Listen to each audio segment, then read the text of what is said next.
Episode 5. Lines Blurred. Over the next few weeks, Taeha became a constant in Haesu's life. It started innocently enough. Lunch breaks together, coffee runs, him staying late at the office on the nights he knew she'd be working overtime. At work, they maintained professionalism. But outside the office, the lines were getting harder to see. He never pushed. Never demanded more than she was willing to give.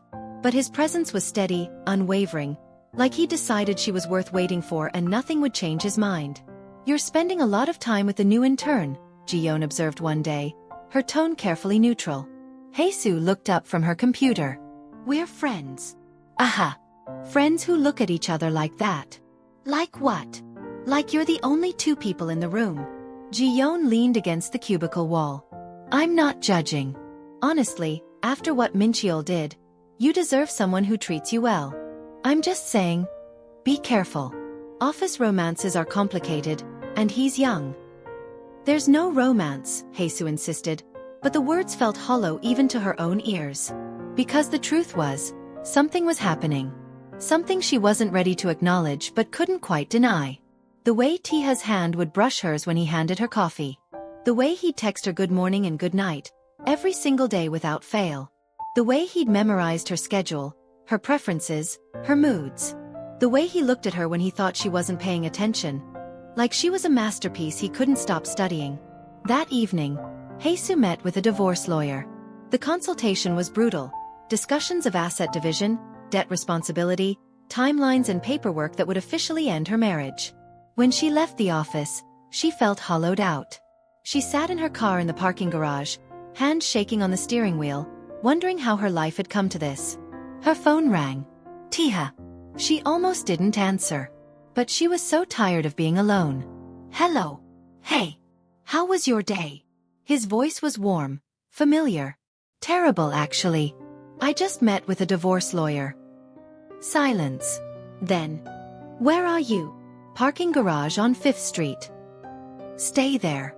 I'm coming to you." "Taeha, you don't have to." "I know I don't. I want to. Please, just let me." He arrived 15 minutes later, slightly out of breath like he'd run the whole way. He opened her car door and crouched down beside it, looking up at her with such open concern that something in her chest cracked. "Come on," he said gently. "Let's get you out of here." "Where? Does it matter?" And somehow, it didn't.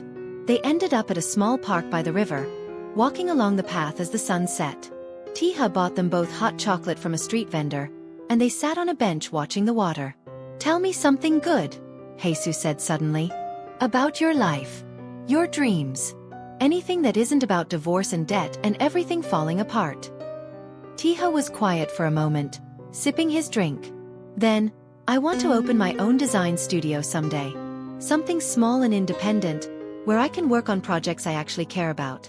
Environmental campaigns, maybe. Non-profits. Things that matter." "That sounds wonderful. What about you? What do you want?" The question stopped her cold. When was the last time someone asked what she wanted?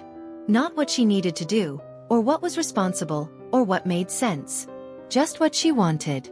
"I don't know anymore," she admitted. "I spent so long trying to hold everything together that I forgot to think about what would make me happy." "Then maybe it's time to start figuring that out." She turned to look at him, this beautiful young man who had somehow become essential to her in such a short time. "You make me feel like I could." "Could what?" "Be happy again. Want things again." She paused, heart racing. "Feel things again." The air between them shifted, charged with something electric and dangerous. "Haesu," Taeha said softly, and there was a question in the way he said her name. "I'm still married," she whispered. "Technically. The divorce won't be final for months." "I know. You're 25 years old. 26 next month. And I'm 32 with a mountain of baggage and a life that's completely falling apart." "I don't care." "You should." But even as she said it, she was leaning closer. "Well, I don't." He reached up, tucking a strand of hair behind her ear with infinite gentleness. "I care about you. I care that you're hurting. I care that someone made you believe you weren't enough when you're everything." "Taeha. You don't have to say anything. You don't have to do anything. I just need you to know that I see you. The real you, not who you think you should be or who anyone else needed you to be. And I think you're incredible. Haesoo felt tears sliding down her cheeks. I don't know what I'm doing. That's okay. We can not know together. And then, because she was tired of being careful, tired of denying what she felt, tired of everything, she closed the distance between them and kissed him. It was soft, tentative, nothing like the practiced familiarity she'd had with Mincheol. This was new and terrifying and felt like jumping off a cliff. Taeha made a small sound of surprise, then kissed her back with a tenderness that made her want to cry. His hand came up to cup her face, thumb brushing away her tears. When they finally pulled apart, he was looking at her like she'd just given him the world. I'm a mess, she warned him. You're perfect. This is complicated. I know. He smiled, resting his forehead against hers. But you're worth complicated. They sat there in the gathering darkness, hands intertwined, both knowing they just crossed a line they couldn't uncross. And for the first time in years, Haesoo didn't feel afraid of what came next. To be continued.